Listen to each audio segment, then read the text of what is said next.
وقت جو قد ہے وہ پاکستان میں اس لیے آپ کو پاکستان ہر جگہ آگے نظر آتا ہے کہ وزیر اعظم کا، عمران خان کا قد و قامت کا ان جیسا کوئی اور لیڈر جو ہے وہ اس وقت نہیں ہے. اور ہماری بھی یہ خوش قسمتی ہے کہ پاکستان کو ایک مشکل وقت میں، دیکھیں ہمارے سارے اپنے اپنے چھوٹے موٹے کام ہوتے ہیں، ہم باتیں یہاں پہ کرتے ہیں کہ گلیاں نہیں ہیں، ہمارے مہنگائی ہو گئی ہے، چیزیں ہو گئی ہیں، لیکن جب آپ تھوڑا اوپر سوچیں گے تو آپ کو معلوم ہوگا کہ جو آپ جب قومی لیڈر سے توقع رکھتے ہیں وہ قومی سیاست کی اس کا قد ہوگا تو وہ بات کرے گا. آج الحمدللہ افغانستان کے اوپر عمران خان بات کرتے ہیں اور پوری دنیا ان کی بات سنتی ہے. آج انوائرمنٹ کے اوپر، ماحول کے اوپر عمران خان بات کرتے ہیں تو پوری دنیا ان کی بات سنتی ہے. کشمیر کے اوپر، فلسطین کے اوپر عمران خان بات کرتے ہیں تو پوری مسلم امہ اور دنیا ان کی بات سنتی ہے. یہ ایک لیڈر کا قد و قامت ہے، ایک اس کی اہمیت ہے جو چاہیے ہوتی ہے قوموں کو اپنی بات کو اوپر لے جانے کے لیے، دنیا کو سنانے کے لیے. افغانستان میں جو کچھ ہوا ہے اور پاکستان جو کردار وہاں پہ ادا کر رہا ہے وہ آپ کے سامنے. ہم چونکہ جیل میں ہم سارے لوگ بیٹھے ہیں، ہمیں اور آپ کو تو اچھی طرح پتہ ہے کہ اس جنگ کا، یہ جو جنگ افغانستان میں لڑی گئی اس کے ہمارے لیے کیا نتیجے تھے. ہمارا کوئی قبرستان خالی نہیں ہے جہاں پہ ہمیں شہید دفنانا نہیں پڑا، جو کہ اس جنگ میں بارڈر کے اوپر ٹیررزم میں جس کی قربانی دی ہو. آج بھی ابھی صرف چند دن پہلے آپ کو پتا ہے کہ پنڈی سید پور کا نوجوان 17 گولیاں اس نے اپنے سینے پہ کھائیں. یہ ہمارے جہلم کے بچے ہیں، چکوال کے بچے ہیں، میاں والی، جہلم، لاہور، پاک پتن، اس کے بعد سندھ کے، بلوچستان کے، کشمیر کے، گلگت بلتستان کے، یہ سب لوگوں نے، ہم لوگوں نے یہ دکھ سہے. ہمیں جہلم میں تھوڑا زیادہ اس لیے احساس ہوتا ہے کہ ہم تو ہیں ہی سارے سپاہیوں کے خاندانوں سے نا، ہمارا کوئی نہ کوئی فرد ہمارا جو ہے وہ کوئی نہ کوئی سپاہی ہے فوج میں، ہمارا عزیز ہے، تو وہ ہمیں زیادہ قریب سے ہم نے یہ لڑائی دیکھی ہے، زیادہ قریب سے ہم نے اس کا جو دکھ ہے وہ سہا ہے. اب افغانستان کے اندر جو ہندوستان کی وہاں پہ ریشہ دوانیاں ہو رہی تھیں وہ ختم ہوئی ہیں. وہاں پہ جو پاکستان بات کر رہا تھا، ہم جو بات کر رہے تھے 2007 سے، ہم یہ عمران خان تو 2005 سے 6 سے یہ بات کر رہے تھے کہ آپ کو اس کا فوجی حل نہیں سیاسی حل کی طرف جانا ہے. 2007 میں ہم نے، پاکستان نے دنیا کو کہا کہ دیکھیں اب آپ وہاں پہ آپ نے ایک طالبان کی حکومت اور القاعدہ کے خلاف آپ نے کارروائی کیا، بات چیت کا وقت ہے. 2011 میں پھر پاکستان نے دنیا کو سمجھایا کہ اس وقت آپ وہاں پہ بات چیت کریں، اگر آپ لڑائی کریں گے تو دنیا کا نقصان ہوگا. ہماری بات نہیں سنی گئی. ابھی بھی جو 2018 میں جب عمران خان آئے، فوراً بعد وزیر اعظم صاحب نے جو پریزیڈنٹ ٹرمپ سے جب ان کی ملاقات ہوئی اس میں پھر انہوں نے یہی بات کہی کہ آپ وہاں پہ بات چیت سے مسئلے کا حل نکالیں. ہماری بات امریکہ نے اس وقت بھی تھوڑی ڈیلے کی، تاخیر کی سمجھنے میں، اور اس کے بعد یہ پاکستان تھا جس نے افغانستان کے اندر جو امریکہ اور دیگر ممالک تھے دنیا کے، ان کی بات چیت شروع کروائی طالبان سے. آج اگر افغانستان سے فوجوں کی واپسی ہوئی ہے اور وہاں پر ایک قطرہ خون کا نہیں بہا تو تمام جو کریڈٹ ہے وہ پاکستان کا، پاکستان کی سول لیڈرشپ کا اور فوجی لیڈرشپ کا ہے الحمدللہ. ورنہ کبھی ملکوں میں آپ نے ایسے بھی دیکھا کہ تبدیلی آئی ہو اور ایک قطرہ خون کا نہ بہاؤ. ہم لوگ خود ڈر رہے تھے پہلے کہ یہاں پہ ایک بہت بڑا یہاں پہ آ جائے گا، مہاجرین کا سیلاب آ جائے گا. ہماری اپنی، آپ کو پتہ ہے معیشت کا حال کیا ہے، ہمارے اپنے ہاں مسائل ہیں ہمارے. جو نواز شریف اور زرداری صاحب کی جو حکومتوں نے جو 10 سال پاکستان کے ساتھ کھلواڑ کیا، اس کے نتیجے میں پاکستان میں ایک معیشت ہماری کمزور ہے، اور یہ مہاجرین اور آ جاتے تو ہمارے لیے مسائل اور بڑھ جانے تھے، لہٰذا اس کو ہم روکنے میں کامیاب ہوئے ہیں۔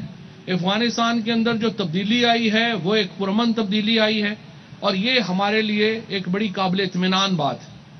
اب ہم اس سے آگے بڑھنا چاہتے ہیں۔ دیکھیں، پاکستان کے اندر ہماری جو تمام تر توجہ ہے وہ سیکیورٹی کے اوپر ہونی چاہیے اور معیشت کے اوپر ہونی چاہیے، اور کل جو وزیر اعظم عمران خان نے اب جو نیا ایجنڈا جس کے اوپر پاکستان آگے بڑھ رہا ہے وہ ہے کہ ہم ان گروپوں کے ساتھ جو پاکستانی ہیں لیکن وہ بہک گئے ہیں، وہ حالات کی ریشہ دوانیوں کی نظر ہو گئے، چاہے وہ بلوچستان ہو، چاہے وہ فاٹا ہو، چاہے سوات ہو، وہاں پہ بہت سارے جو لوگ ہیں، بہت سارے جو گروپس ہیں، وہ پاکستان سے اپنے راستے علیحدہ کر کے دوسری طرف چلے گئے۔ اب افغانستان میں جو کامیابیاں ہوئی ہیں، جس طریقے سے ہندوستان کا وہاں پہ صفایا ہوا ہے، اس کے بعد ضروری ہے کہ ہم ان لوگوں کو جو پاکستان سے اپنے راستے جدا کر گئے تھے اور وہ واپس اس راستے پہ آنا چاہتے ہیں، ہم ان کو واپس لے کے آئیں تاکہ ہمارے ہاں امن اپنی جڑ پکڑ سکے۔ دیکھیے، امن ہوگا تو ساری چیزیں ہوں گی، آپ کی معیشت صرف اوپر جائے گی تب امن ہوگا۔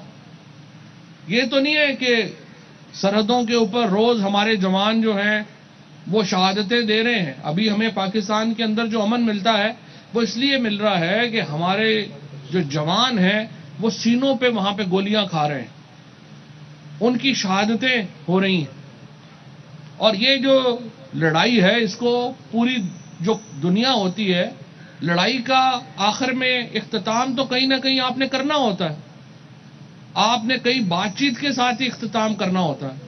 تو ابھی وزیر اعظم صاحب نے جو ایجنڈا پیش کیا ہے، وزیر اعظم نے جو پاکستان کا اگلا لائحہ عمل پیش کیا ہے وہ یہ ہے کہ اب ہم ان گروپوں کو، ان میں سے جو گروپ پاکستان کے آئین کو اور قانون کو تسلیم کریں گے، پاکستان کے ساتھ وفاداری کا عہد کریں گے، ان کے ساتھ ہم بات چیت بھی کریں گے اور ان کو دھارے میں، قومی دھارے میں واپس لانے کے لیے ہم ان کی مدد بھی کریں گے، اور انشاءاللہ اس سے پاکستان کے اندر ایک پائیدار امن کی بنیاد قائم ہوگی، اور یہ ہے وزیر اعظم عمران خان کا ویژن، اور یہ ہے وزیر اعظم عمران خان کی سیاست، جس کے لیے آج پاکستان اس سیاست کا، اس دانش مندی کا ایکسپیکٹ کر رہا تھا کہ ان کا لیڈر یہ عقل مندی اور یہ جس قسم کی سیاست ہے وہ کرے گا۔ آج بلوچستان کے اندر 3000 سے زیادہ لوگ واپس قومی دھارے میں شامل ہو چکے ہیں۔ ہم بچوں کے ساتھ یہ جو لڑائیاں ہوئی ہماری، جس میں ہم نے، پاکستان نے تو ایک آگ اور خون کا دریا عبور کیا یہاں آتے ہوئے، ہم نے تو اتنی شہادتیں دی ہیں۔ اب وہ بچے جو 2000 میں پیدا ہوئے اب وہ 21 سال کے ہو گئے ہیں، جو 1999 میں 2000 میں جو بچے اس وقت 2-3 سال کے بچے تھے وہ اب 24-25 سال کے جوان بن گئے۔ تو کیا ہم اپنی لڑائی اب اگلی نسل میں بھی لے جائیں، اس سے اگلی نسل بھی ہماری لڑتی رہے؟ لڑائیوں کو ختم کرنا ہے تاکہ ہماری توجہ معیشت اور اپنی استحکام کی طرف جو ہے وہ رہے، اور اسی طرف پاکستان جو ہے وہ آگے بڑھ رہا ہے، اور انشاءاللہ عمران خان کی قیادت میں ایک مضبوط اور مستحکم پاکستان جنم لے چکا ہے انشاءاللہ تعالی۔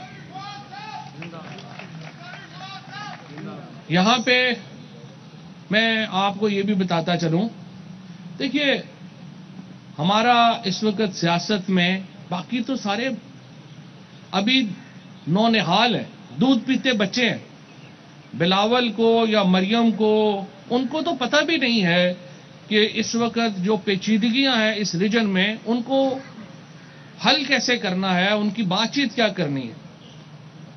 مجھے بتائیے کہ کیا ہم پاکستان کی لیڈرشپ ان بچوں کے حوالے کر دیں؟ نون لیگ میں اور پیپلز پارٹی میں جو بڑے لیڈر کھڑے ہیں، میں ان سے بھی یہ بات کہتا ہوں کہ خدا کا خوف کریں. یہ کوئی ہم بادشاہتوں کے زمانے میں تو نہیں ہے کہ میں اس لیے چیئرمینی کروں گا کہ مجھے وصیت میں مل گیا. دوسری کہہ رہی ہے کہ میں اس لیے چیئرمینی کروں گی کہ ابو نے مجھے فون پہ کہا تھا کہ آج سے تم لیڈر ہو. اس طرح تو نہیں سیاسی جماعتوں کے اندر.